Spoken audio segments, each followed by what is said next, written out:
गुरु प्यारी साध संगत जी राधा स्वामी जी। विधा पढ़ जो करे विचार, बूंद भेद भी मिला न सार।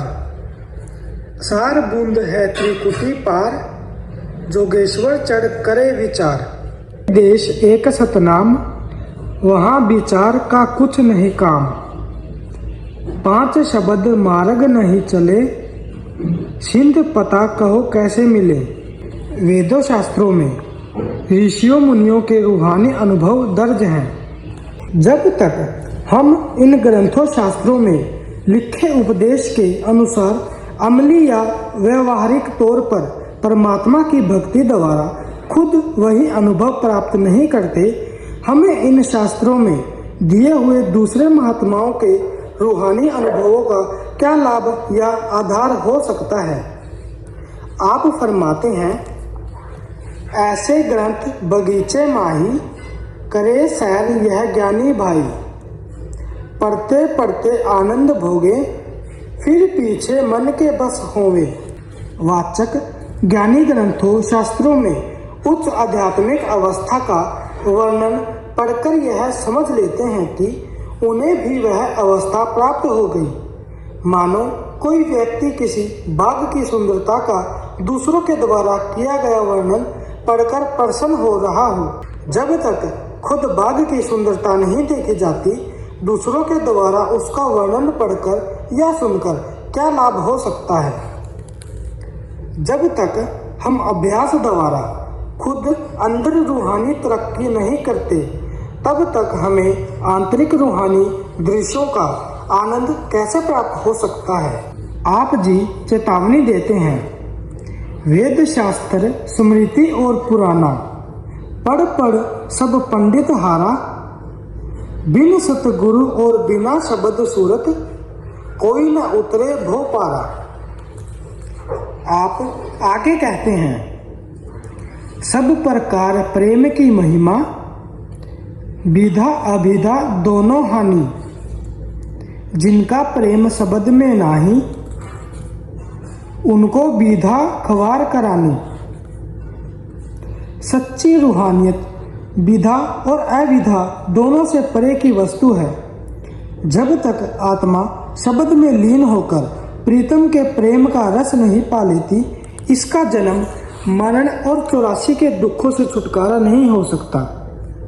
इसलिए ग्रंथों पोथियों को पढ़ने पर नहीं, बल्कि आत्मा को अंतर में शब्द या परमेश्वर में लीन करने पर जोर देना चाहिए। गुरु अर्जुन देव जी संकेत करते हैं, जो प्राणी गोविंदु विधावे, पढ़िया अनपढ़िया परम गति पावे। स्वामी जी महाराज परमात्मा की भक्ति के संबंध में अपने विचारों का सार इस प्रकार देते हैं, खोज री पिया को निज घट में, जो तुम पिया से मिलना चाहो, तो भटको मत जग में। तीर्थ बर्तन गरम अचारा, ये अटकावे मग में। जब लग सतगुरु मिले न पूरे, पड़े रहोगे अघ में। नाम सुधा रस कभी न पाओ, भरमो जोनी खंग में।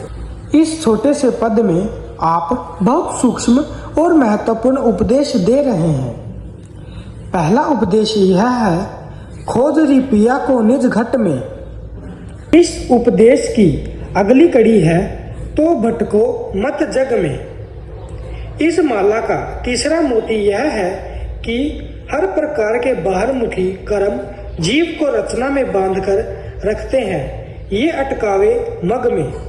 इसमें आपने तीर्थ व्रत और कर्म के साथ आचार अर्थात नेक आचरण भी सम्मिलित कर दिया है।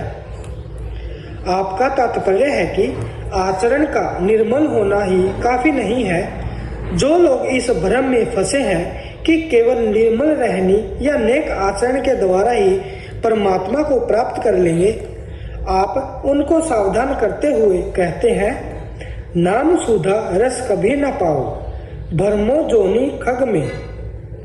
जब तक तुम्हें नाम का अमृत नहीं मिलता, तुम जन्म मरण के दुख में चक्र को तोड़कर परमात्मा से मिलाप नहीं कर सकते। आप समझाते हैं, फोकट धर्म पकड़ कर सूझे, बूझे न शब्द जुगत पारा। पानी मथे हाथ कुछ नाही, अक्षीर मथन आलस भारा। बिन सतगुरु और बिना शब्द सूरत, कोई न उतरे भो पारा। आप हर प्रकार की बाहरमुखी भक्ति को फोकट धर्म कहते हैं। इनमें लगे रहना पानी को मंथने के समान है।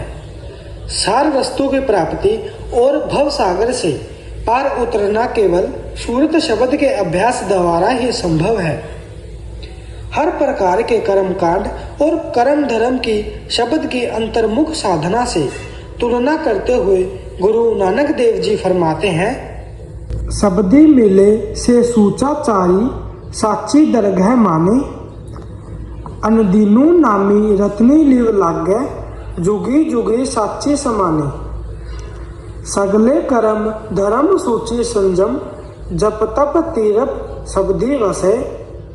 नानक सतगुरु मिले मिलाइया, दुख पराछत काल नसे। आप उपदेश करते हैं कि आचरण की सच्ची शुद्धता शब्द या नाम से जुड़ना है, क्योंकि इससे जीव परमात्मा में समाकर सदा के लिए उसकी दरगाह में सच्चा आदर प्राप्त कर लेता है। इस प्रकार के जप तप कर्म धर्म तीर्थ और संयम का फल शब्द की कमाई में शामिल है। इससे जीव तीन गुणों की परिवर्तनशील और दुखमय अवस्था से ऊपर उठकर परम आनंद की सहज अवस्था का अधिकारी बन जाता है। यही कारण है कि पूर्ण संतों की वाणी शब्द ही शब्द नाम ही नाम पुकार रही है। गुरु भक्ति और प्रभु भक्ति। गुरु भक्ति दृढ़ के करो पीछे और उपाय, बिन गुरु भक्ति मोह जग कभी न घाटा खाए। बिन गुरु भक्ति मोह जग कभी न काटा जाए। हम वहाँ होते हैं जहाँ हमारा मन होता है। परमात्मा का अंश होने के कारण आत्मा परमात्मा को प्रेम करना चाहती है, पर यह जन्म जन्मांतरों से मन के साथ बंधी हुई है। मन शरीर संसार और इसकी शक्लों तथा पदार्थों से बंधा हुआ है, इसलिए आत्मा भी बुरी तरह इनके मोह में बंध चुकी है। संसार के मोह का यह बंधन केवल गुरु भक्ति द्वारा टूट सकता है।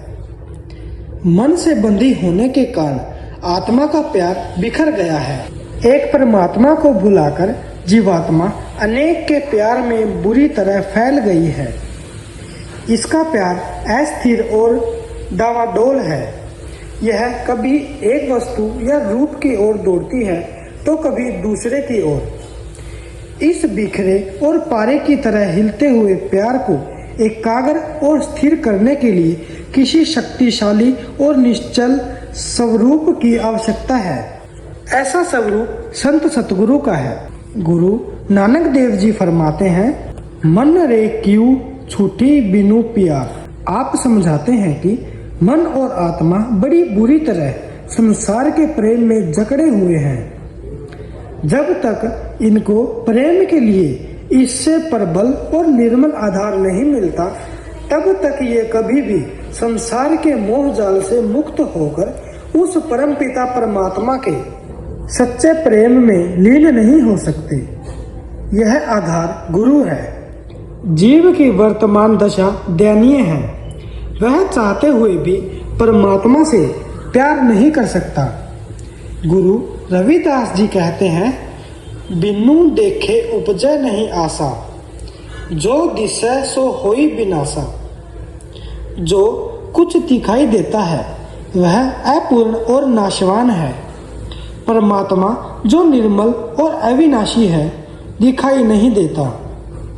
जब तक वह दिखाई नहीं देता, हम उससे प्यार कैसे कर सकते हैं। गुरु अर्जुन देव जी कहते हैं, नदरी आवे तिसु शिव मोहू, क्यों मिलिए परब अविनाशी तोहू। हे प्रभु, हमारा दृश्यमान संसार के साथ प्रेम पैदा हो गया है, क्योंकि यह संसार हमें दिखाई देता है, तू दिखाई नहीं देता। तुझ में हमारा विश्वास नहीं रहा, फिर हम तुझे प्यार कैसे कर सकते हैं? हम संसार और उसकी शक्लों पदार्थों से प्रेम करते हैं क्योंकि वे हमारे स्तर पर हैं, हमारे जैसे हैं और हमें दिखाई देते हैं। हमारा मित्र और संबंधियों से लेन देन और मेल मिलाप है। उनकी संगति द्वारा उनसे प्रेम हो जाना स्वाभाविक है। वह परमेश्वर अलग, अगम और अथाह है।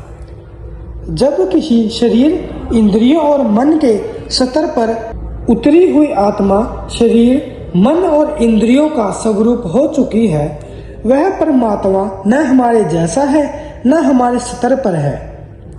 न हम उसे देख सकते हैं, न ही छू सकते हैं। हमें उसके अस्तित्व का कोई सार्थक मानवीय अनुभव नहीं है। हमारे लिए परमात्मा निरी कल्पना, निरा अनुमान है। परमात्मा से प्रेम तो क्या करना है? हमारा उसके अस्तित्व में विश्वास भी निर्बल और क्षीण है। ऐसी हालत में आत्मा परमात्मा से प्रेम कैसे कर सकती है? जब तक आत्मा परमात्मा से प्रेम नहीं करती, यह संसार के बंधनों से मुक्त नहीं हो सकती। और जब तक इसे परमात्मा दिखाई नहीं देता, तब तक इसके अंदर उसके अस्तित्व में विश्वास नहीं जागता। आत्मा परमात्मा से प्रेम नहीं कर सकती। वह प्रभु दयालु है, दया का स्रोत है। वह जीव के संकट को जानता है। शत्रु की कैद से बालक को मुक्ति कराना पिता का काम है। अपनी अंश आत्मा को मन, माया और काल के मोह जाल से मुक्त कराना उस प्रभु की दया की निशानी है। स्वामी जी महाराज 12 मास के अंतर्गत कवार मास चौड़ा, फागुन मास नवा, कवार मास चौथा, फागुन मास नवा और जेठ मास 12वां में विस्तार पूर्वक समझाते हैं कि जब सतपुरुष जीवात्मा को संसार इसकी शक्लों और पदार्थों के मोह के कारण आवागमन के दुखों की चक्की में पीसते हुए देखता है, तो वह जीव की सहायता के लिए खुद उसके पास पहुंच जाता है।